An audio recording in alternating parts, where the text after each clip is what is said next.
The Supreme Court this morning confirmed what we all knew. The Premier's lawsuit against climate carbon pricing was a complete waste of taxpayer dollars. Since day one, this government has wasted taxpayer dollars on partisan lawsuits, stickers that don't stick, and cancelling contracts.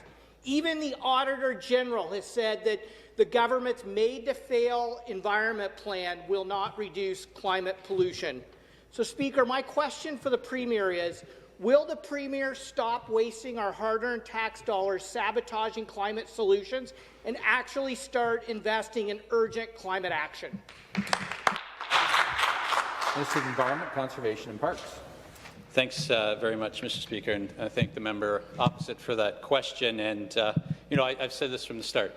We're not disagreeing that climate change is not a threat to this province or this country, and we are taking measures forward with our Made in Ontario Environment Plan, Mr. Speaker.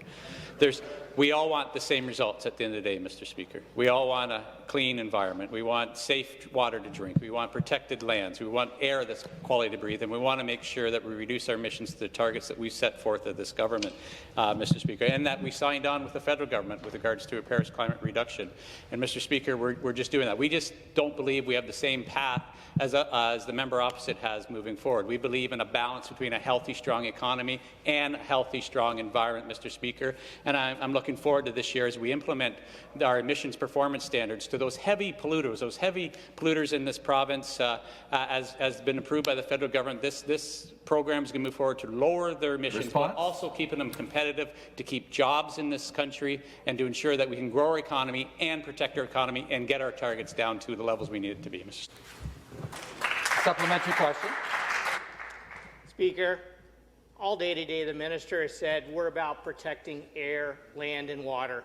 Well, let's look at the record and let's look at what citizens of this province have said.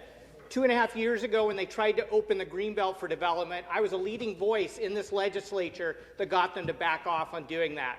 More recently, when they wanted to pave over the Duffins Creek wetland, citizens spoke out, and I was a leading voice in this House, and now they've backed off on that. Citizens are speaking out against Highway 413, which is going to supercharge sprawl, pave over farmland and parts of the Greenbelt, and we're going to stop that too, Speaker.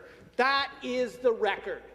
So, Speaker, the government has an opportunity right now to remove Schedule 3 from Bill 257, which would allow them to completely disregard the provincial policy statement. Question. If the minister is serious about protecting land and wetlands and farmland in this province, will they remove Schedule 3 from Bill 257?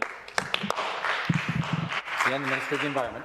Thank you very much, Mr. Speaker. And this government has a proud history on our environment plan going forward since 2018. Mr. Speaker, we move forward to give municipalities a say again how they deal with their land with regards to green energy projects, something that member did not support, Mr. Speaker.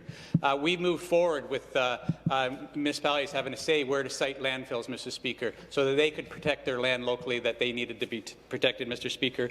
We've invested $20 million in our Greenland Partnership Program with Nature Conservancy of Canada to protect and conserve land throughout this province. We've put $30 million, Mr. Speaker, towards wetlands restoration and protection, Mr. Speaker. And, Mr. Speaker, we are consulting now on the biggest expansion of the Greenbelt in decades, Mr. Speaker. We're going to protect more Greenbelt land, Mr. Speaker. I am proud of the environment policy that we put forth, in addition to our hydrogen strategy, our emissions reduction with heavy-duty vehicles, and our emissions performance standards, Mr. Speaker. We're well on our way to achieving our goal of 30% below 2005 levels in 2030, Mr. Speaker. Next, the member for Parkdale